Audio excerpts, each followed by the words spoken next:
Então, boa tarde. A gente inicia agora mais um webinar ProntMed para falar sobre propedêutica e outros desafios do teleatendimento. Eu sou Nélio Borrosino, sou gerente de produtos clínicos aqui na ProntMed e eu vou falar com dois incríveis médicos sobre esse assunto, que é o Dr. Fernando Carbonieri e o Dr. Albert Bacelar. Antes de vocês dois se apresentarem, começando pelo Fernando, eu só queria balizar um pouquinho o entendimento sobre o que é propedêutica, principalmente para quem não está familiarizado sobre o tema, tá? Dentro da ciência médica, propedêutica são as técnicas e ferramentas utilizadas para os profissionais chegarem até o diagnóstico ou a conduta médica. E com todo o avanço tecnológico que a gente está vivendo, a medicina precisou evoluir para se preocupar com a aplicação dessas técnicas em outros ambientes. Então, a gente vai fazer um bate-papo aqui para falar sobre esse assunto, principalmente envolvido em telemedicina, tá? Então, dito isso, eu passo a palavra para o Fernando e depois para o Albert. Nélio, obrigado pelo convite da ProntMed. Para mim é um prazer estar aqui com vocês falando desse tema, que realmente aumenta a propedêutica armada do médico. A gente vai falar mais sobre isso mais para frente. Mas a telemedicina, a telepresença, ele é apenas uma ferramenta que entra para acrescentar ao raciocínio clínico, ao raciocínio médico, de como chegar a um melhor diagnóstico, a um melhor tratamento. Meu nome é Fernando Carbonieri, sou médico, sou empreendedor serial em saúde. Além de ser médico, eu estou fora da assistência faz 5 anos, mas eu venho trabalhando com esse tema desde 2013, quando eu comecei a escrever um ensaio chamado Relação Médico-Paciente em Tempos de Dr. Google, né? E depois a gente fez uma pesquisa ampla junto com o Conselho Federal de Medicina, mas esse tema é um tema que a gente vem tratando há muitos e muitos anos já, e que só avançou com a pandemia, infelizmente. E aqui a primeira coisa da economia comportamental, né? A gente só muda quando a água bate na bunda mesmo. E foi isso que aconteceu durante a pandemia, e por isso que a gente está aqui para discutir um vasto caminho de sedimentação de conhecimento sobre esse assunto aí, que eu acho que o Albert concorda bastante comigo, então, como estudioso também da propedêutica e da semiologia médica, né, Albert? Bem legal. Albert? Boa tarde, pessoal. Eu sou o Albert, sou cirurgião, já não opero já tem 6, 7 anos. Sou intensivista, coordeno algumas UTIs.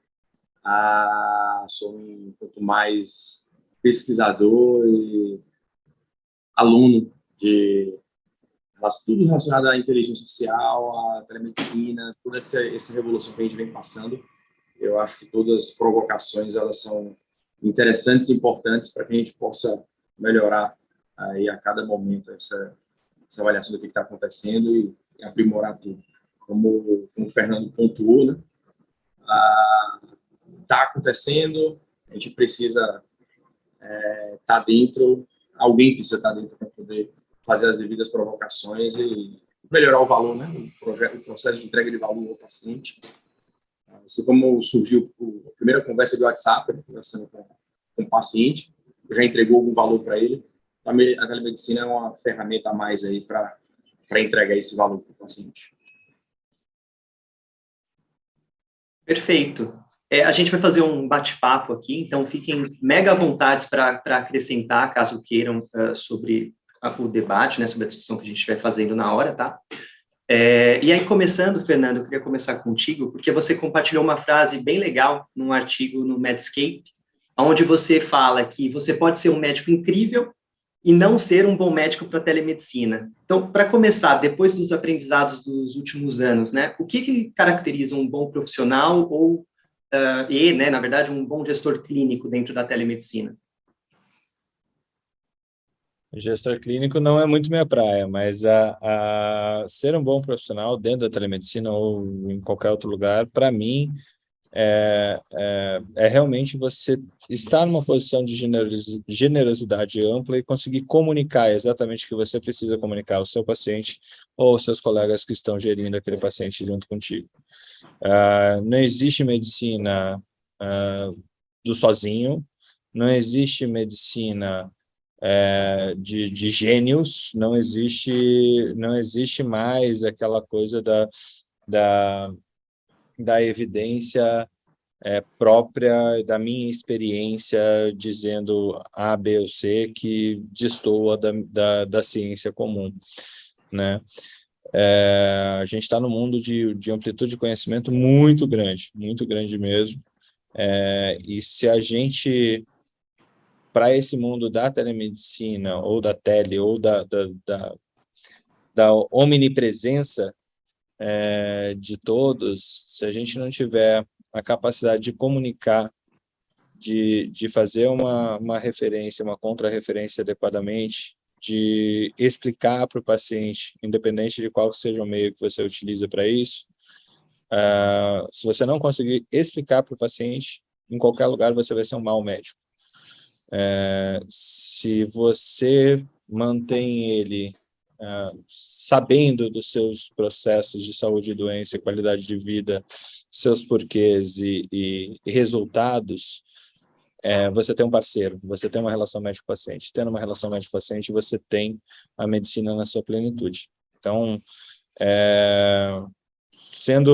não há a genialidade, ela não vai funcionar para a telemedicina se você não souber se comunicar adequadamente.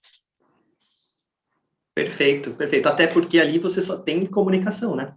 É a ferramenta principal, né? Tudo é comunicação, tudo é comunicação.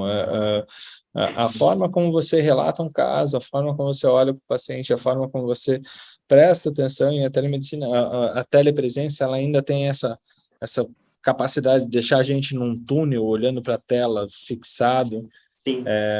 Se a gente não utilizar do máximo da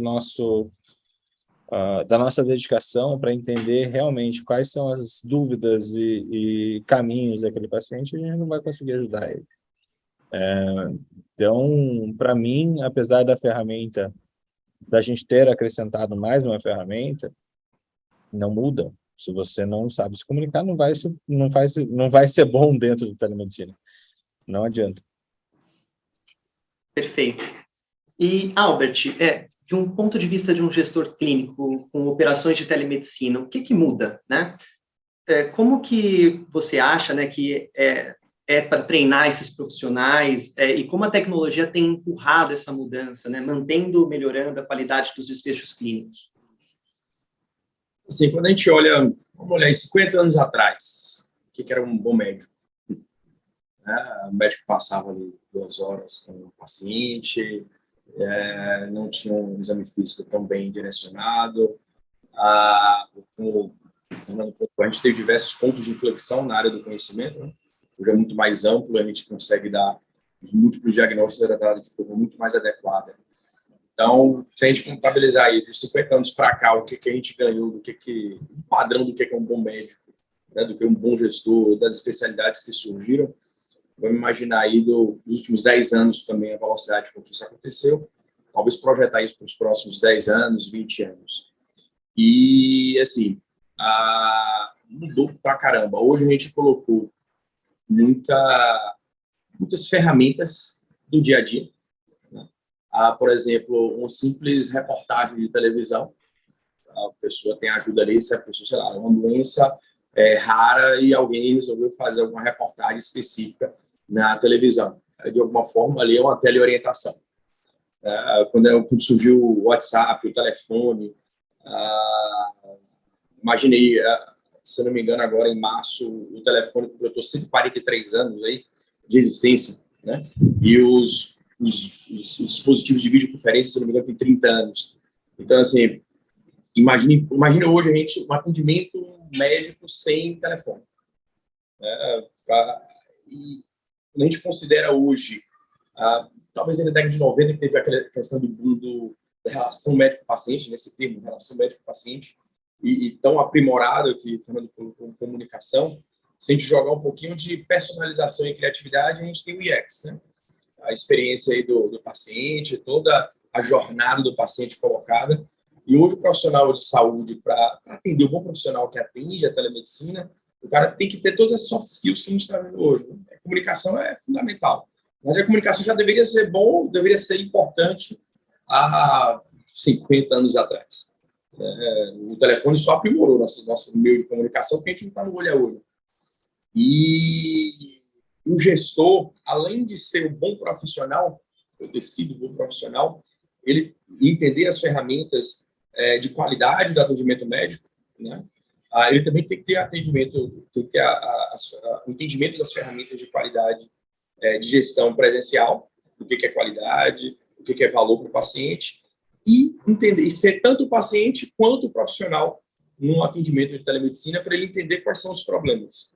Só quando a gente começa a enxergar os problemas, começa a surgir as soluções. Então, o gestor de clínico de telemedicina hoje, ele tem que ser um bom, antes de tudo, um bom profissional, entender de gestão presencial ou tradicional, vamos colocar assim, mas para poder colocar em prática as ferramentas de qualidade, de eficiência e de custo da telemedicina. Perfeito, e saber, como você falou, usar todas essas ferramentas que fogem, né, da telemedicina para ajudar na prática da equipe dele, né, no caso, certo? Bem legal.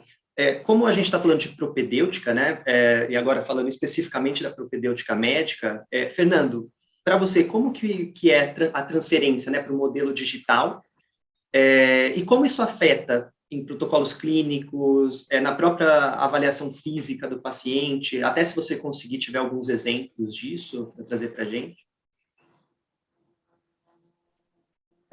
Basicamente todo o processo de propedêutica médica ele começa na anamnese e no exame físico, né? Sem isso, não existe. Então, o primeiro passo, assim, você pode ser um péssimo médico presencial e online, caso você queira passar por cima da tua anamnese, né?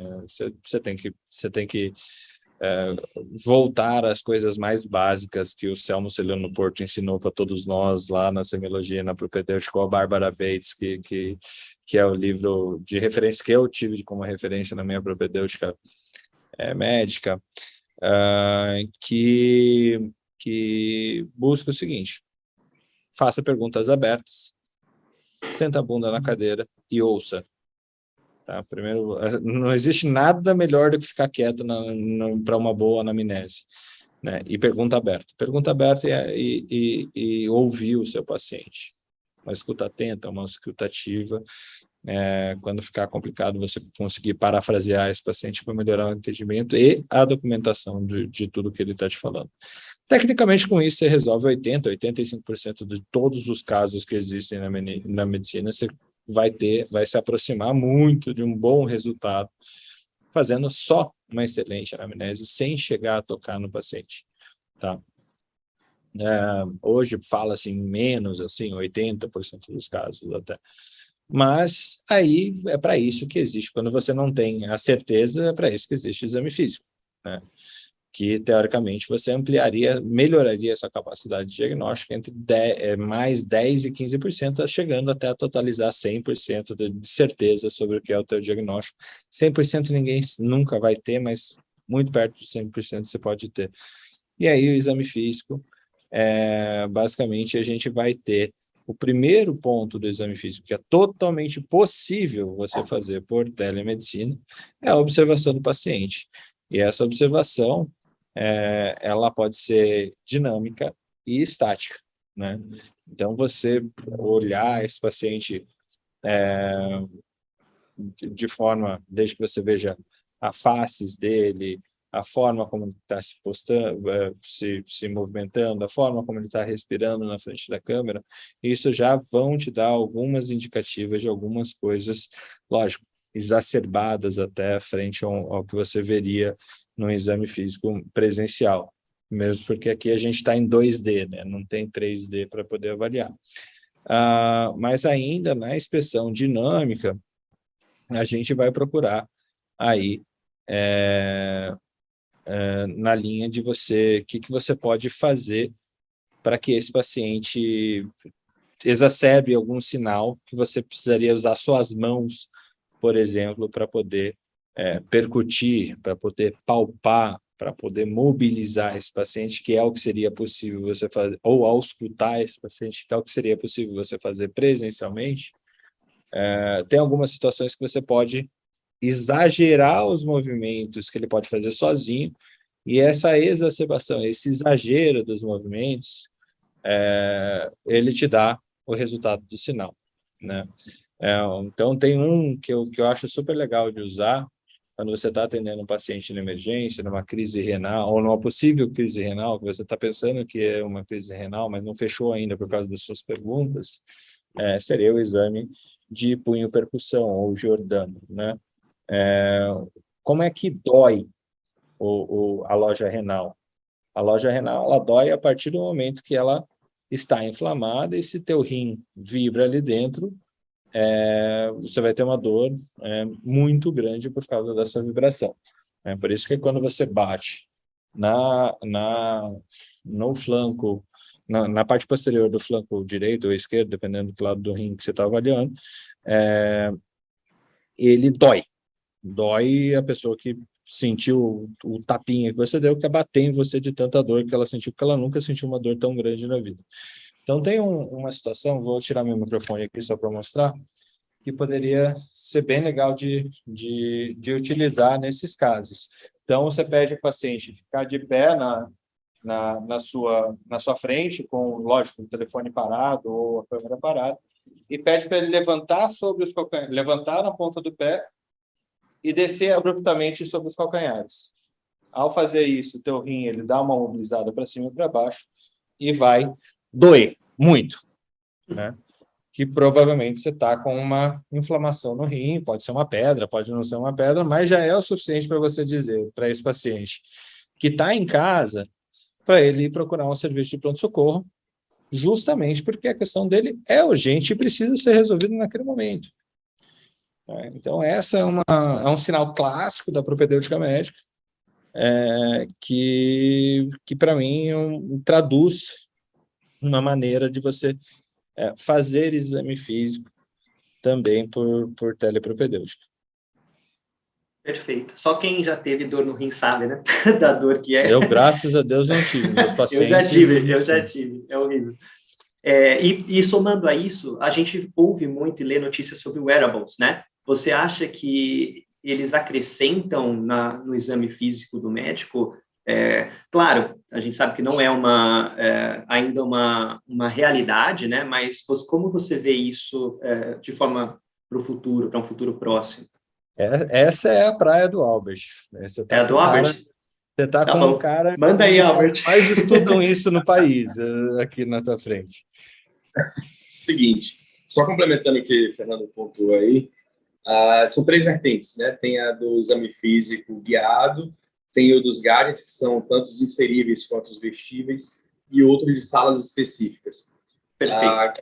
A China consegue as 3 vertentes aí. O que o Fernando colocou aí está sendo agora o boom lá em Stanford, né? Tem um artigo agora no American Journal of Medicine, agora de 2021, The Telehealth 10. É tipo um guide em que você tem ajuda do paciente ou do familiar para fazer a avaliação clínica. Inclusive, é um vídeo, se não me engano, de 16 minutos da Escola de Medicina de Stanford. É um vídeo assim, que mostra uma empatia realmente fantástica. Obviamente, exige um pouco de cognição, entre aspas, digamos assim, de quem está do outro lado. Esse artigo publicado no American Journal foi Catherine Benziger, se não me engano, tá? Ele pontua, ele faz passo a passo mesmo o guideline e tem um vídeo para o paciente. Tem avaliação de sinais vitais, avaliação da pele, segmentos segmentários de face, pescoço, pulmão, coração, abdômen, as extremidades, a avaliação neurológica e os determinantes sociais, como dieta, atividade física, sono, o que tem na casa, a forma de se transportar, segurança, humor e por aí vai. É um artigo assim, bem direcionado, interessante, ela é fácil a leitura, o vídeo é para paciente mesmo, é bem empático, assim, revela uma empatia realmente bem interessante. Já os dispositivos que vem surgindo, ele, assim, inicialmente está adaptado para cada doença, né? O paciente como um todo ainda é difícil de se ver, óbvio, vai ser um custo muito elevado, mas, assim, precisa começar por algum lugar, né? Já tem aí os relógios, né? Começando pelos relógios, e, assim, os dispositivos que ainda existem, eu sou um fanático do dispositivo, o Fernando colocou aí, e tem muita interferência ainda. A gente colocou o Apple Watch no nosso público aqui em Salvador, e para substituir o monitor cardíaco da UTI. E, assim, algumas interferências, como tremores, temperaturas elevadas, principalmente acima de 38 graus, sudorese, paciente com acidose metabólica, ele ainda tem uma interferência. Né? Porque, assim, se o dispositivo funcionar para paciente grave, funciona para qualquer paciente. A ideia era justamente isso aí. Mas a gente pontuou aí, como eu pontuei lá no início, lá a questão do telefone, quando surgiu, né? Que tinha uma série de interferências quando surgiu, hoje a gente vê a qualidade aí do sinal de telefone, como é que acontece, né? Mas os dispositivos, eles realmente estão surgindo, vão ficar muito explorados. Eu sou um diabético descompensado e eu quero compensar melhor. Tanto que já existe o termo terapia digital, a FDA nos Estados Unidos ela é liberada, aqui no Brasil ainda tem uma série de trâmites ainda a serem perseguidos e passados, digamos assim, mas a gente já coloca como terapia digital, e a terapia digital já é um mundo já, tem várias vertentes dentro dessa terapia digital. E a terceira vertente são onde existem salas específicas, né, com profissionais técnicos. São profissionais técnicos, eles não têm curso superior, são muito mais baratos, eles são treinados para fazer determinados tipos de avaliação, orientado pelos médicos do outro lado, pela telemedicina. Aí já começando a ser utilizado com países de baixo recurso. A China já faz uso, na realidade dos três, né, a China, mas pontuando aí América Central, a África, então alguns países europeus também já fazendo uso já também desses ambientes mistos também, né, para fazer exame físico e outras avaliações que, porventura, até o momento, né, a gente considera como um fator limitante aí da telemedicina, muito mais relacionado ao exame físico, porque as outras, a teleorientação acaba sendo muito melhor, e a questão do telediagnóstico, né, com exames de imagem, se for colocar lá obedecendo o HL7 Fire, o protocolo, com a linguagem DICO, né, você consegue ter uma avaliação de qualquer lugar onde você esteja, desde que esteja com acesso à internet, como se estivesse na frente de uma tomografia, na frente de uma ressonância, e agora aí na frente de um ultrassom também, você fazendo as devidas medições. Isso amplifica muito mais e bota o cara que é mega especialista lá de avaliação de uma doença raríssima, o cara que já tem 20 anos de experiência, e coloca o cara lá num lugar onde não tem uma cidade com 5 mil habitantes, e que mal tem um médico lá uma vez por semana. Então, isso acaba amplificando. Perfeito. E se eu não me engano, a telemedicina, ela iniciou dessa última forma que você citou, né? Antes de toda essa legislação, vamos falar assim, da pandemia, a telemedicina no Brasil, ela era aceita quando você tinha um profissional médico numa ponta e um mega especialista em outra ponta para ajudar áreas de carência, né? Daquela especialidade, etc., certo? E eu fiquei curioso, você falou desse material que é disponibilizado, né, para o familiar. Ele é um material como se fosse didático, é isso? Para o familiar Exato. seguir algumas orientações e ajudar no exame físico, é isso? Exatamente. É um material didático. E, assim, ele tem algumas dicas, algumas práticas recomendadas, mas chama a atenção pelo lado mais empático mesmo, de como você instrui um paciente ou familiar a fazer um exame físico orientado pelo médico. Se fosse traduzir o termo assim, era exame físico orientado pelo médico. Então, legal. Muito legal. E aproveitando, Albert, dentro, né, você que está estudando isso bastante, quais são os limites de uma consulta nessa situação, né? E como você vê especificamente especificamente, né, em áreas que são que dependem puramente, né, da operação física. Você acha que nessas áreas tem como, mesmo assim, eles ganharem algo com telemedicina? As limitações, assim, a gente pode setorizar por diversas questões, para dificuldade técnica, não tem internet. Assim, o Starlink tá chegando aí, mas Starlink ainda é caro. Aí, assim, o pior de tudo é que a gente acha que tem lugares que não tem internet, tem. Já fui para a Amazônia, para tribo indígena e tudo mais, os caras têm internet melhor do que a nossa. Isso há uns 10 anos atrás. Imagine hoje a qualidade de internet que certos lugares que a gente acha que não tem, né? Porque eles não têm o acesso ao profissional de saúde, isso sim. Isso enquanto tem de barco, não sei o quê, mas a internet tem. Agora, assim, o fator acesso à internet, qualidade dessa rede, isso sim é um fator. O outro fator é o de segurança. Quando acessar a internet, pode vincular que não pode perder dado, que não pode desobedecer a LGPD, né? Será que é uma capacidade suficiente para poder gerar uma transmissão de dados, mantendo a segurança do paciente sem ninguém roubar esses dados, né? E do ponto de vista técnico, médico, aí, assim, cada paciente é um caso individual com suas particularidades patológicas, psicológicas, culturais, geográficas, social, econômica, familiar, histórica, enfim. Vai caber o médico mesmo, no discurso do estabelecimento da relação médico-paciente, considerar essa particularidade aí no momento que sugerir uma terapia, né, de utilizar uma determinada forma de comunicação ou de utilizar um atendimento presencial à distância, aí, no sentido de oferecer a seu paciente uma melhor atenção possível a esse caso de forma individual. Não tem uma receita assim, de limitação em relação à técnica médica. O que a gente tem que fazer é treinar o médico para perceber as limitações. Aí, diante das limitações, a gente pode ter alguma estratégia. Ele pode não saber. Assim como a gente é treinado a algum medicamento novo que saiu e tem algum evento adverso, algum efeito adverso dessa medicação, a mesma coisa agora da medicina que está surgindo, a gente consegue ver essas questões mais grosseiras. Mas vai chegar um momento que, quando a gente começa a refinar o atendimento, vai ser mais difícil a gente perceber essas dificuldades. Só o cara que está ali no dia a dia consegue perceber, né?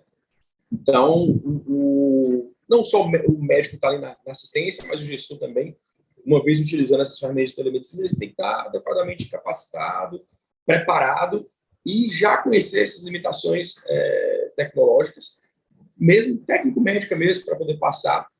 E assim, tem que saber utilizar esses dispositivos, né? Tem um guideline, por exemplo, de Stanford, que diz como é que você pode fazer. Vai surgir outros com melhores avaliações, melhor técnica, vai. A gente precisa utilizar esse para poder ver justamente quais são as dificuldades. Sabe o que eu acho engraçado, Albert? O pessoal esquece que, ao você se tornar médico, você não se forma médico, né? Você se torna médico e continua estudando o resto da vida, né?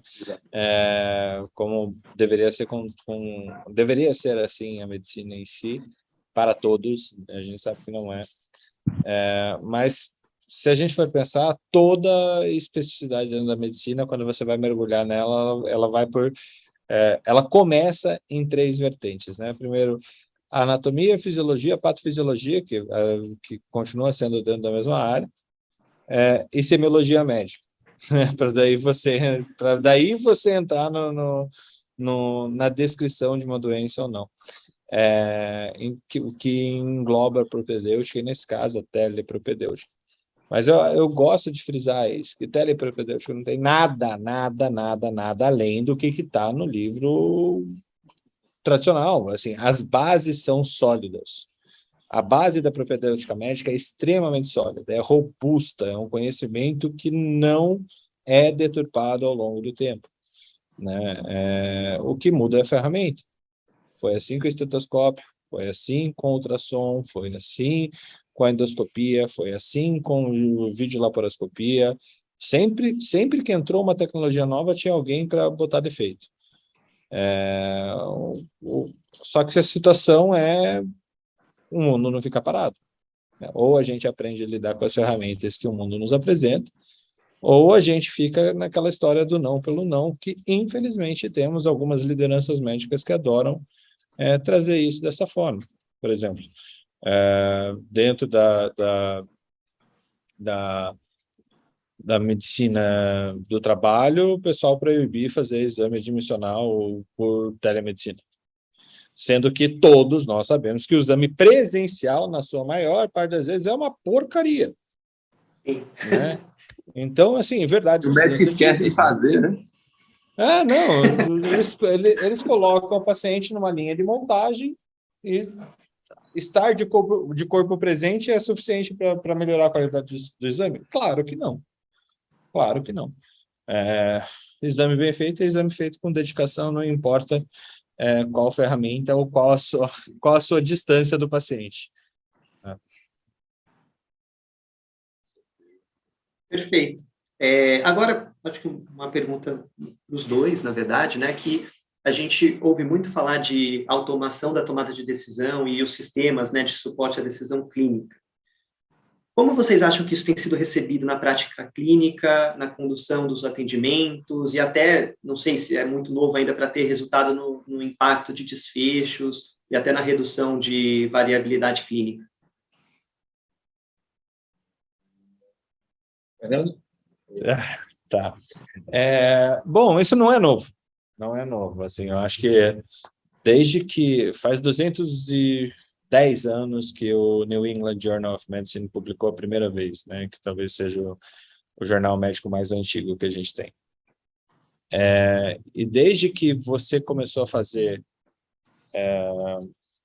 ciência por pares, que é assim que é a ciência médica, você colocar a sua descoberta para seus pares avaliar dentro de uma publicação científica, você já começou a gerar muito conhecimento e a necessidade das pessoas resumirem esse conhecimento para passar ele para frente ou transformarem esse conhecimento ao longo que as novas descobertas são feitas. Então, esse apoio a tomar decisão clínica, antes você precisava ir numa biblioteca, e agora você está tendo acesso no teu celular. Só que isso faz 10 anos, assim, quando eu estava na faculdade, eu já tinha lá o N marcas que a gente pode colocar aqui, se for possível ou não, que ficavam falando para a gente o que a gente deveria fazer ou não. Os melhores médicos do mundo pagos para sintetizar as suas opiniões e guiarem as terapêuticas do mundo inteiro, né? E que tem também algumas vertentes que podem ser bastante escusas nesse negócio, como, por exemplo, protocolos guiados até pela lógica industrial, né? A gente tem isso muito, muito claro aí na nossa história recente da medicina, você ter esse apoio a tomar decisão clínica orientado por uma lógica terapêutica que vai fazer você prescrever o medicamento de preferência ou de quem escreveu aquele protocolo. Então, não tem nada de novo. O que está novo nesse momento é que o conhecimento das pessoas está mais raso. Então, a todo momento, elas estão se apoiando na opinião alheia, sem saber como aquela opinião foi construída. E aí você tem toda a sorte de ações, né? Toda a sorte de atividades ali que podem impactar negativamente o paciente, o sistema de saúde, o pagador, e assim por diante, o governo, tudo depende de quem está envolvido nessa cadeia de valor da saúde, né? Perfeito. Albert? É isso, assim, a árvore de decisão, cada vez que o conhecimento médico aumenta, a gente necessita de árvore de decisão, tá? Para poder, eu brinco com meus alunos que, assim, protocolo médico serve para emburrecer o médico. A questão é, o cara que sabe bastante, ele se foca, ele aprende, ele se dedica a estudar aquela determinada árvore de decisão, ele consegue sair daquela árvore de decisão. E o que é a árvore de decisão? A CLS, a TLS, FCCS, TENUT, todos esses protocolos, grandes protocolos, né, de atendimento, paciente politraumatizado, suporte avançado, suporte básico de vida, e por aí vai. Todos esses são árvores de decisão. A questão é da gente automatizar esse processo para outras doenças, para outros tipos de atendimento, para outros tipos de sinais, sintomas, e a gente afunilar melhor, mais rápido, mais eficiente, mais eficaz a tomada de decisão. E com isso, assim, isso é natural. Assim como surgiu o raio-x, surgiu o eletro, os médicos acharam que eu perdi o emprego, a mesma coisa está acontecendo agora. As teles, digamos assim, todos os dispositivos de telesaúde, todos os meios de telesaúde, vamos colocar assim, eles vão dar um outro ponto de inflexão, digamos assim, na avaliação, no tratamento, na tomada de decisão da conduta clínica, né? Não só dos médicos, mas todos os profissionais de saúde. E em relação à variabilidade clínica, vamos tirar a tecnologia da jogada e, assim, quando a gente coloca grandes especialistas, aqueles mega especialistas, para poder avaliar um paciente, aquele cara que estuda, que se dedica, de forma natural, a variabilidade clínica ela vai ser reduzida. Quando a gente vai para a área de tecnologia, obviamente que está começando a surgir, começou a surgir agora, mas a gente, no entendimento da área de saúde e do médico está sendo agora, ele com o tempo vai reduzir a variabilidade. Esse viés ainda existe, mas com o tempo ele vai ser reduzido. Ainda tem a questão da redução do tempo, custo, enfim, a árvore de decisão ela vai ficar mais madura. A gente vai, assim como a gente aprendeu a olhar para o TLS e o ACLS, que para os médicos formados da minha época não era tão fácil, mas para essa meninada nova que está aí na faculdade, segundo ano de faculdade, ele já tem o ACLS e o TLS na cabeça. Então, assim, é muito mais fácil para eles. E vai começar, e com o processo vai ficar sendo mais fácil essa questão da telemedicina, que vai fornecer em tempo real outros tipos de árvores de decisão de outras doenças, que às vezes a gente nem se preocupa, né? Agora, óbvio que, assim, além do hoje o médico está inserido no processo de construção, as faculdades precisam também tomar essa, digamos assim, tomar o seu lugar, né, nessa construção desse processo.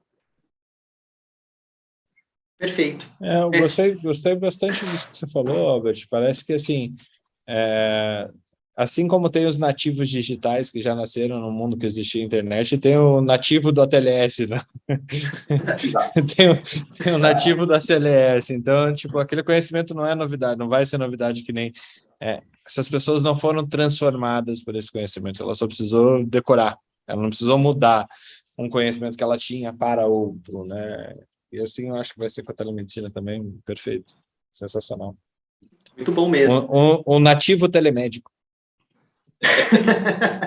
E só lembrando, se alguém que estiver nos vendo tiver alguma dúvida, é só escrever no chat, tá? Que aí a gente direciona para as pessoas aqui.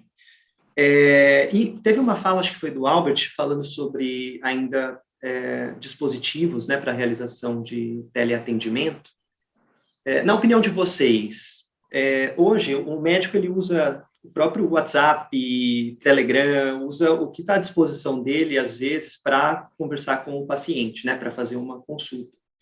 Estou falando isso pelo comentário do Albert sobre LGPD e riscos, né, que envolvem a prática de telemedicina.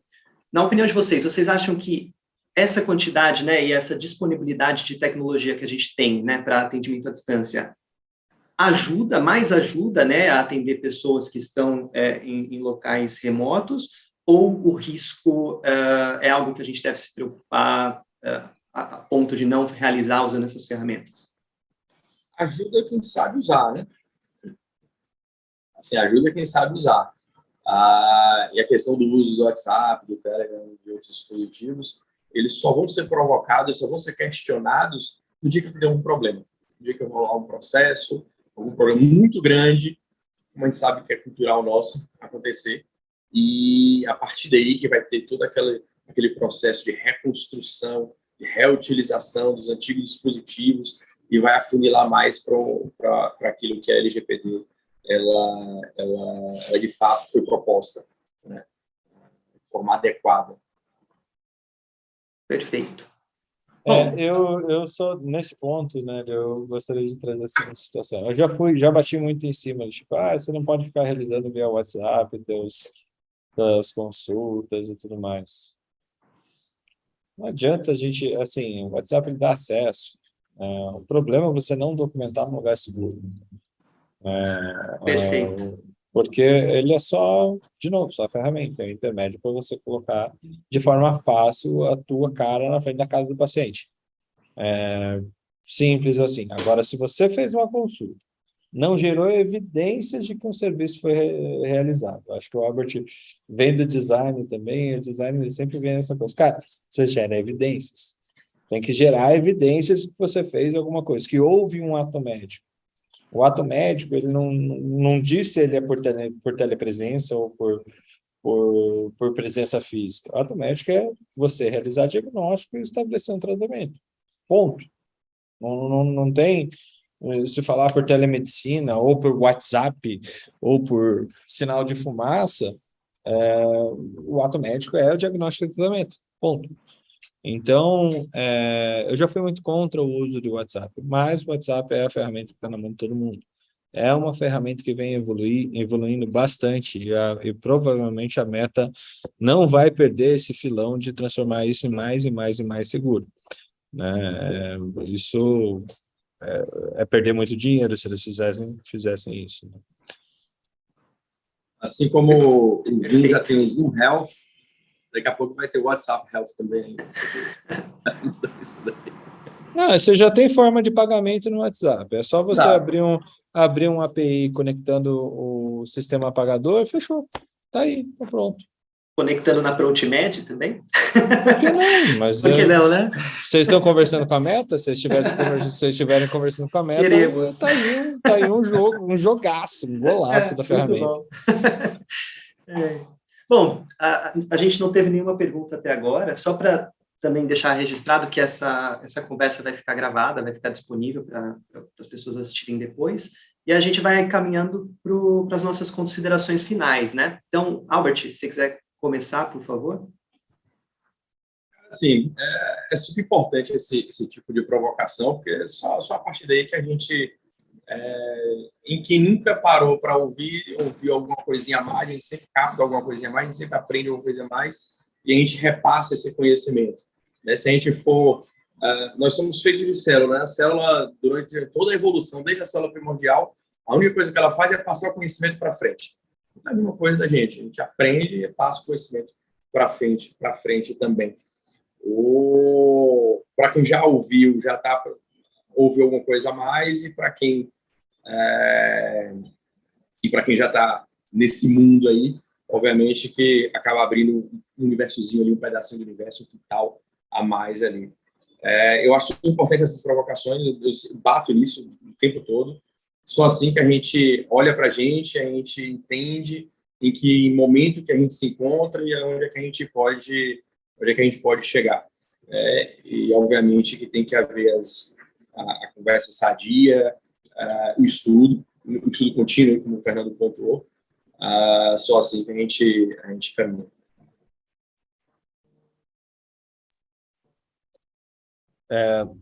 Perfeito, Albert. Acho que é esse caminho. A gente se encontrou tanta gente nesse tempo trabalhando com e-saúde, digital health, tanta coisa por causa disso, né? Essa inquietude de buscar um pouquinho além da fronteira. E eu acho que a gente sempre se perde, a sociedade se perde, a evolução humana se perde quando a gente tem certeza, né? Não, isso é certo que não pode ser dessa maneira. Opa, peraí, respeito meus cabelo branco, não é bem assim. É uma questão de a medicina, desde que ela virou científica de fato, ela está errada. Ela está costumeiramente errada, porque vem alguém, estuda e dá outra maneira de fazer a coisa. Então, se a gente assumir para tudo, mas para o e-saúde em geral, para as novas formas de entregar saúde, com toda essa gama de captar dado, de estudar esses dados de forma expandida, de forma autônoma, automática. Se a gente simplesmente falar que não deve acontecer dessa maneira, porque não é o jeito certo de fazer, tá errado. Tá errado. Então, a todos que estão ouvindo, eu acho que a grande situação que trouxe a medicina até o momento que estamos hoje é a curiosidade de entregar um pouquinho mais, de melhorar o acesso e melhorar a qualidade de vida das pessoas.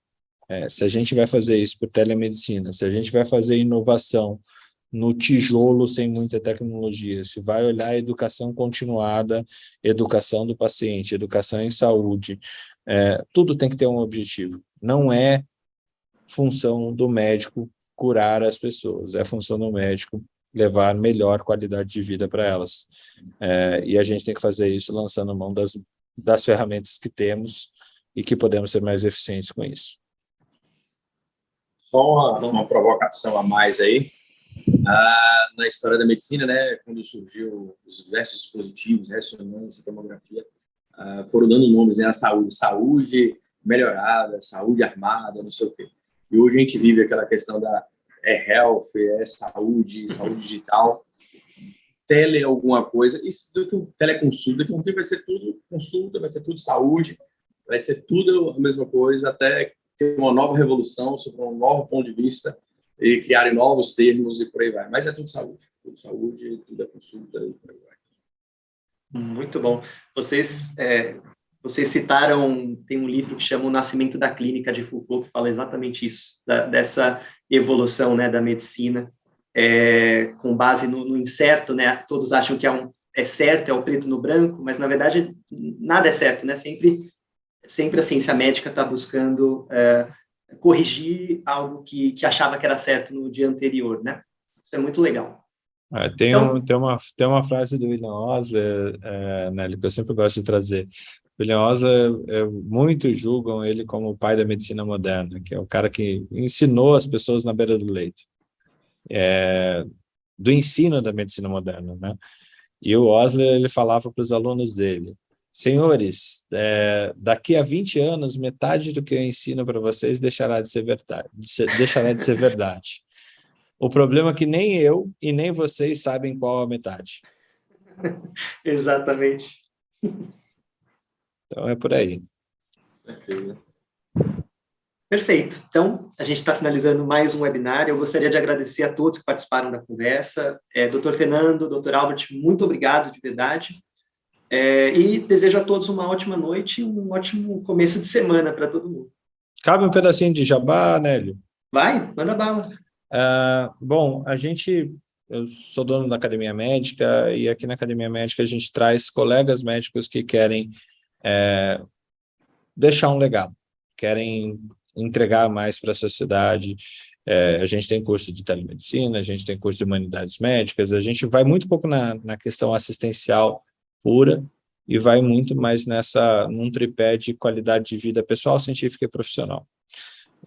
E hoje a gente está com um projeto realmente tentando olhar para o tijolo, para o metro quadrado em que todos nós trabalhamos, pensando como que esse metro quadrado pode impedir que as pessoas sejam assediadas dentro de hospitais, frente a tudo que a gente passou. Com certeza não existe uma resposta simples para isso, existem várias respostas, que cada uma das pessoas que habitam um hospital, um metro quadrado hospitalar, um metro quadrado de saúde, tem diferentes olhares para isso. Então, fico à disposição, @Fernando Carbonieri em qualquer lugar, @Academia Médica em qualquer lugar, para caso você seja uma pessoa que se importa em mudar esse ambiente, em tornar ele mais protetivo para você e para os seus familiares e para sua família, em consequência, me procure e a gente fala mais a respeito. Fernando, se você quiser colocar no chat o link, o @ que você falou para ficar mais fácil, pessoal. Boa. Deixa eu colocar já vou colocar o link para a aula de hoje, para quem puder, mas vai ficar gravada. Tá aqui. A gente vai falar A gente criou uma websérie chamada Dimensões da Violência Sexual na Saúde, a história não contada, com um capítulo hoje, outro amanhã, outro depois de amanhã, mas o intuito aqui é sedimentar conhecimento para que a gente crie soluções, né? É um tema, a gente está falando aqui com bastante força, não aqui, e a nossa ideia é utilizar, transformar tabu em oportunidade de inovação. Muito legal, parabéns pela iniciativa, bem bacana. Obrigado. Muita gente fazendo isso. Obrigado, Nélio. Obrigado, Obrigado a gente. vocês, uma boa noite, gente. Obrigado, boa noite. Tchau.